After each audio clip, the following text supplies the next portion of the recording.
예, 방금 소개받은 한국노동연구원의 김주서입니다. 김태기 교수님 발표 잘 들었고요.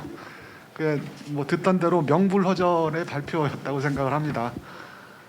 그리고 뭐 만약에 제가 이 주제로 발표를 했다 하더라도 뭐 아마 이틀 안에서 발표를 했을 것 같아요. 그래서 뭐 이게 큰 이견 없고요.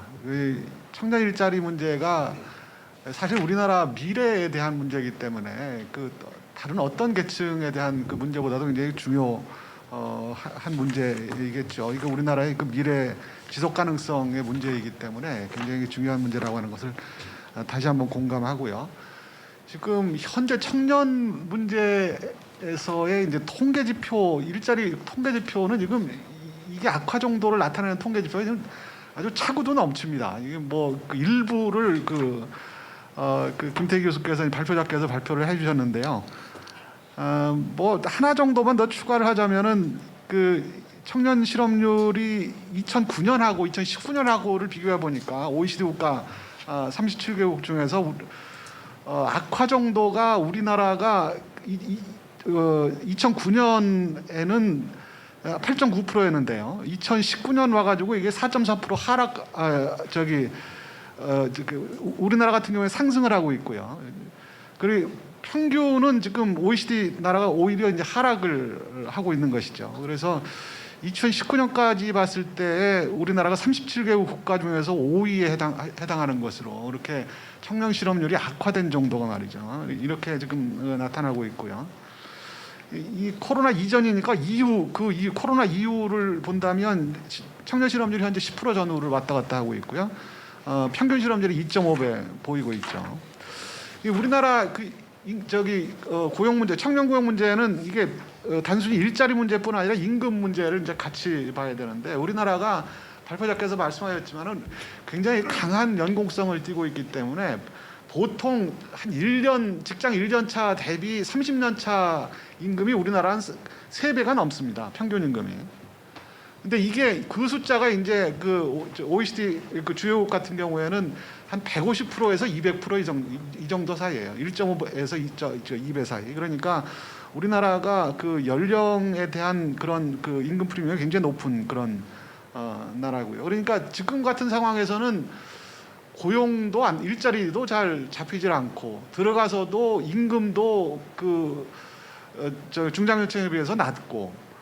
그러니까 이제 자산 격차가 이제 계속 벌어지고요. 그런데 거기다가 이제 요즘처럼 이게 자산 인플레가 이게 심해지고 있는 그런 상황에서는 이건 뭐 직장을 잡은 사람들도 감당이 지금 안 되는 그런 수준이라는 게 우리가 뭐 굳이 통계를 보지 않아도 알 수 있는 그런 상황까지 와 있다. 청년층들이 느끼는 이게 상실감과 절망감을 공감하지 않을 수 없는 그런 상황까지 왔고요.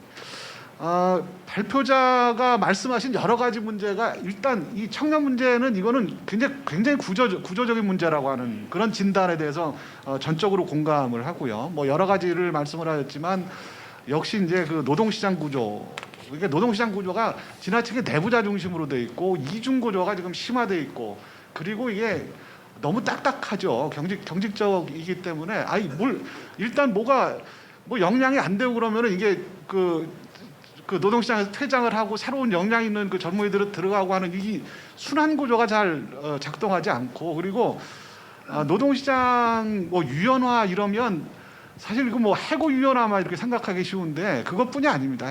유연화라고 하는 것은 이게 소위 말하는 기능적 유연화라고 하는 게 있어가지고 일을 잘 못하면 임금을 적게 받으면 되거든요. 임금 유연화죠. 그리고 이제 노동 시간 유연화도 노동 시간을 가지고도 이제 유연성을 조절을 할 수가 있죠. 그런데 지금은 52시간제 해가지고 노동 시간도 딱딱하게 가고 있고 경직적으로 가고 있고 임금도 우리나라는 한번 이렇게 올리게 되면 역량이 처지는 사람한테 적은 임금을 주기가 대단히 어렵게 되어 있는 노동법적 구조입니다. 그러니까 이게 이런 것들이 해고 유연화뿐 아니라 기능적 유연화도 지금 점점 막혀가고 있는 상황에서 그런 상황에서는 위너와 루저가 명확하게 갈립니다. 그냥 있는 사람들은 어떻게든 지금 자리를 잡고 있는 사람들은 그냥 뭐 그 보호를 받게 되는 거고요. 이제 결국은 루저가 이제 그 노동시장에 진입하지 못한 사람들이 점점 어려워지는 그런 구조라고 하는 것이죠.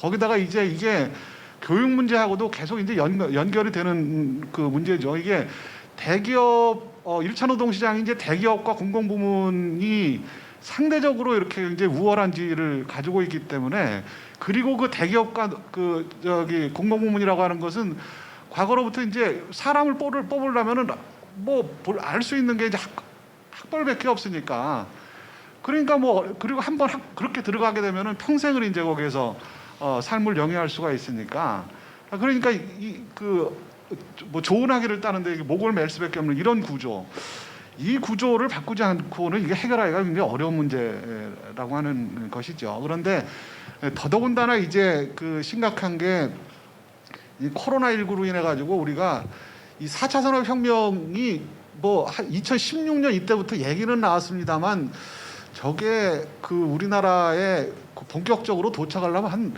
10년은 있어야 되지 저런 기술이 도입이 되겠구나 했었거든요. 그러면은 이제 그런 기술 혁신으로 인해 가지고 노동시장에 여러 가지 변화가 있을 거라는 예상을, 그게 앞으로 한 10년 정도 후에나 있겠거니 했던 게, 코로나로 인해 가지고 비대면 문화가 강제화되면서 이 4차 혁명이 이게 후커니 지금 그 쳐들어와 있는 겁니다. 그런데 노동시장의 제도나 구조는 그 이전 구조를 벗어나지 못하고 있는 것이죠. 이렇게 이런 경직적 문화에서 지금 예컨대 IT 역량이 굉장히 뛰어난 젊은이들이 현재 그런 경직적 노동시장에서 진입하는 것이 굉장히 어려워진 상황에서, 이게 어디까지 연결이 되냐면 우리나라의 이제 잠재적 경제 성장이 지속적으로 이제 낮아질 수밖에 없는 이런 구조가 되고 있다라고 하는 것이죠. 그래서 이게 정말 이게 심각한 문제까지 와 있다라고 하는 점을 말씀드리지 않을 수가 없고요. 그래서 교육 문제도 뭐 제가 처음 대학 갈 때가 10%대 초반 중반 이랬습니다. 그런데 이게 1990년대 와가지고 한 30% 정도 됐고요. 1995년이 되면은 소위 말하는 대학 설립 준칙주의라고 해가지고 대학 설립이 일종의 자유화가 됩니다. 그러다 보니까 이제 그 대학 진학률이 이제 기하급수적으로 늘어나고 2008년이 되면은 83.5%를 찍어요. 정점을 찍죠. 완전히 OECD 국가의 탑입니다. 미국이 아무리 대중교육이 발달하고 그랬어도, 고등교육 발달하고 그랬어도 대학 진학률에 있어서는 우리나라 못 따라왔고요. 뭐 독일이나 이런 나라가 50% 수준 이 정도입니다. 그리고 이런 나라에서 우리나라가 뭐 83.5% 찍고, 지금은 이제 조금 낮아져가지고 70% 내외가 됩니다만, 이런 상황에서 그 저성장이 이제 확 와버리니까 고도성장을 대비해가지고 세계화 인력을 고급 인력을 양성하겠다고 이제 대학 설립 준칙주의를 했지만, 97년 IMF 이후로 우리가 중저성장이 이제 고착화되는 시기로 가 있잖아요. 그러면은 그때 짜놓은 그 대학 교육의 틀을 사실은 환경 변화에 맞게 바꿔줬어야 되는데 그걸 안 한 겁니다, 사실. 그러면서 이제 지속적으로 대학 그 인력은 배출이 되고, 이게 노동시장은 왜 부담이 되냐면요. 노동시장이 왜 부담이 되냐면은 그 많은 대학 인력을 받아줄 수 있는 좋은 일자리가 굉장히 부족한 상황이죠. 그건 어느 나라 마찬가지가 되겠고, 특히 또 우리나라 같은 경우에는 직업교육이 또 지속적으로 쇠퇴돼 왔고, 또 다른 한편으로는 노동시장에 학위 없이 나오면은 노동시장에서 이렇게 자기 커리어를 개발을 해가지고 이게 커리어가 상승할 수 있는 그런 사다리가 있어야 되는데, 아까 말씀드렸다시피 노동시장이 그렇게 구성되어 있지가 않은 거예요. 그러다 보니까 이게 양적 미스매치가 이제 2000년대 초반부터 왔고, 그거를 사실은 현 정권 들어와가지고 그걸 방치했던 거고요. 오히려 더 악화시킨 측면이 있고요. 그리고 뭐 이런 것들에 대한 지금 것이 이제 어찌 보면은 한꺼번에 이제 몰린 상황이 아닌가, 이렇게 생각이 됩니다. 해결 방안에 대한 것을 말씀을 하셨는데, 그게 이게 문제가 구조 문제이니까 구조 개혁하는 게 당연하죠. 당연한 이게 해결 방안이고 교육, 노동, 복지 이게 사실 다 아까 뭐 김단 장관께서도 말씀을 하셨지만 이게 다 맞물린 문제거든요. 뭐 거기다 규제 개혁은 이제 뭐 이영준 본부장께서 잘 말씀을 해주시겠지만 교육, 복지, 교육, 노동, 복지 이런 이 부분이 일자리 문제와 같이 이제 맞물린 문제이기 때문에 이 구조를 깨는 데에 모든 역량을 집중을 해야 되는데 사실 저는 안타깝게도 이게 쉽게 올 것 같지가 않다라고 하는 그런 생각이 듭니다. 제가 연구소 생활 20년 넘게 하면서 요즘처럼 이게 정치가 정책을 이렇게 압도하는 이런 상황이 그러니까 정치가 굉장히 참 중요하다라고 하는 생각을 요새처럼 이렇게 절박하게 하는 적이 없습니다. 이게 청년 일자리 문제는 사실은 이게 정치권이 리더십을 가지고 개혁의 고삐를 쥐어 나가야 될 문제인데 저는 여기에서 조금 회의적이라고 하는 것입니다. 왜 그러냐면 여태까지 정치 권력이 보여준 행태가 사실은 청년의 문제에 대해서 관심 있는 척은 했지만 실질적인 관심을 보이지는 않은 것 같다는 생각이 들어요. 그거는 뭐 여나 야를 가릴 거 없이 하는 얘기입니다. 왜 그러냐면 청년이 직접 정치에 참여하는 수준과 양이 굉장히 적어요. 투표율도 적고요. 정당을 보더라도 청년을 위한 뭐 정당 이렇게 얘기할 수 있는 정당이 있을 것 같지 않고요. 그런 상황에서 무슨 청년 일자리를 위한 근본적인 개혁이라고 하는 게 얼마나 어려운 건데 그게 나오겠습니까? 이게 좀 회의적이고요. 둘째 이게 소위 말하는 구조 개혁을 통한 이게 정면 돌파 이 부분은 사실 이게 정책 효과가 굉장히 늦게 나타납니다. 개혁을 하면 아마 다음 정권에서나 효과를 볼 수 있는 뭐 이런 정도의 성과의 회임 기간을 가지고 있는데 다른 여러 가지 재정 확대를 통해 가지고 정책을 하면은 일단 반짝 효과는 있거든요. 반짝 효과는 있는데 문제는 뭐냐면 그 반짝 효과의 후유증이 그 효과에 비해서 훨씬 더 많다라고 하는 것이죠. 하지만 정치권에서는 저는 후자를 더 선호하는 것이 아닌가 이렇게 생각을 합니다. 이게 그렇게 보고 있는 것이고요. 그리고 세 번째는 이게 정책과 개혁의 이제 기술적 문제입니다. 지금 이 정책이라고 하는 게 이게 이해관계가 점점 복잡해지기 때문에 이 현대 사회에서는 이게 개혁 정책으로 인한 선의의 피해자가 발생할 수가 있는데 이런 피해를 최소화하고 개혁으로 인한 이익을 극대화하는 그런 실천 방안을 말하는 게 굉장히 중요한데 이게 굉장히 고도의 정책 기술적 작업에 속합니다. 그런데 지금 과연 우리나라에 이런 전문적인 정책 역량이 과연 있는지 그런 것을 이제 우리가 모빌라이즈 할 수 있는 그런 게 있는지 더더군다나 요즘처럼 이념적으로 이렇게 갈라져 있는 이런 상황에서 어떤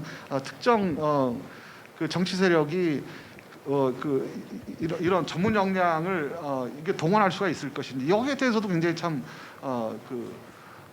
회의적인 측면이 있다라고 하는 것입니다. 이게 요즘 걱정이 앞서는 게 청년 문제 얘기를 하면서 자꾸 청년 문화에 호소하려고 하는 그런 거에 그러니까 뭐 번거지 쓰고 선글라스 끼고 와가지고 호소하려고 하는 이게 아니라 사실 일자리 문제는 그 내용인데 개혁의 내용이고 개혁을 해야 된다라고 하는 거에 대한 컨센서스를 이뤄나가는 것이 굉장히 중요한데 그런 노력은 없이 이게 자꾸 퍼퓰리즘으로 나가는 것이 너무나 눈에 뻔히 보이고 있기 때문에 이게 참 뭐 발표자께서도 염려하시는 것 같고 저로서도 굉장히 염려되는 부분이 아닐 수 없습니다. 뭐 한 가지 기대를 가져본다면 소위 말하는 이게 시민단체의 역할 그리고 청년들 자체의 그런 어떤 각성이랄까 자기 문제에 대한 어떤 해결 의지 뭐 이런 것이 조금씩 보이는 것에 대해서는 좀 긍정적으로 봅니다만 주변 환경이 여러 가지로 좋지 않다라고 하는 생각이 들고 시민단체 역할이 지금 굉장히 큰 상황이 아닌가. 이제 정치를 한다는 사람한테 이게 잘못된 부분이라고 한다면 이게 쓴소리를 마음 놓고 할 수 있는 게 사실 시민단체 아니겠습니까?